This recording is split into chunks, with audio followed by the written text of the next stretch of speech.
Hello, എല്ലാവർക്കും സുഖമല്ലേ? Lately I M experiencing A terrible artistic block. അപ്പോൾ ഇന്ന് നമുക്കതിനെക്കുറിച്ച് തന്നെ സംസാരിക്കാം. ഒട്ടും പോപ്പുലർ അല്ലാത്ത എന്നെപ്പോലെ ഒരു ആർട്ടിസ്റ്റ് എന്നെ പറ്റിയൊക്കെ സംസാരിക്കുമ്പോൾ നിങ്ങൾക്ക് ചിലപ്പോൾ അത് ഫണ്ണായിട്ട് തോന്നും. Still I want to share my experience with you guys. കാരണം എന്താ വെച്ചാൽ സംടൈംസ് നമ്മൾ എത്ര ഭംഗിയായിട്ടൊരു പെയിൻറ്റിങ് ചെയ്യുന്നു അല്ലെങ്കിൽ ഒരു സ്കൾപ്ചർ ചെയ്യുന്നു. ഞാൻ ഇത് പറയാൻ കാരണം ഞാൻ അതാണ് കൂടുതൽ ചെയ്യുന്നത്, അതുകൊണ്ടാണ്. അപ്പോൾ എന്തൊക്കെ ചെയ്യുന്നു, എങ്ങനെയൊക്കെ ചെയ്യുന്നു, എത്ര പെർഫെക്ഷൻ ഉണ്ട്, അതിനെക്കാട്ടിലുപരി ചിലപ്പോൾ ആ ഒരു കാര്യത്തിലേക്കൊരു എഫേർട്ട് ഇടുക, ട്രൈ ചെയ്യുക എന്നുള്ളത് തന്നെ വലിയൊരു അക്കംപ്ലിഷ്മെൻ്റ് ആയിട്ട് തോന്നിയിട്ടുണ്ട്.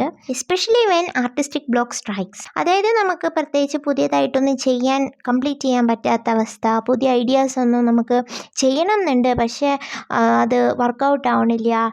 നമുക്ക് തന്നെ ഭയങ്കരമായിട്ട് ഫ്രസ്ട്രേറ്റഡ് ആവും, നമുക്കൊന്നും പുതിയതായിട്ട് ക്രിയേറ്റ് ചെയ്യാനില്ല എന്നൊരു തോന്നൽ, നമ്മൾ ഫെയിലിയർ ആവും എന്നുള്ളൊരു തോന്നൽ, അങ്ങനെയൊക്കെയുള്ള കാര്യങ്ങളൊക്കെ വരും. Sometimes it doesn't have to be perfect.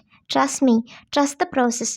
Just sit, ഒരു ഫോഴ്സും ഇല്ലാതെ, ഒരു തിരക്കും ഇല്ലാതെ, വളരെ സ്ലോ ആയിട്ട്, ഒരു റെഫറൻസും ഇല്ലാതെ, ഒരു എക്സ്പെക്റ്റേഷനും ഇല്ലാതെ just freely draw or paint or ഏത് ആർട്ടാണെങ്കിലും അതൊരു മാസ്റ്റർ പീസ് ആവണം എന്നുള്ള ലക്ഷ്യത്തോടു കൂടിയൊന്നുമല്ല.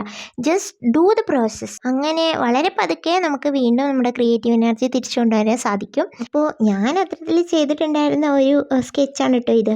എൻ്റെ എക്സ്പീരിയൻസ് നിങ്ങളോടും കൂടെ ഒന്ന് ഷെയർ ചെയ്യാമെന്ന് വിചാരിച്ചു. അപ്പോൾ ഓക്കെ, ബൈ.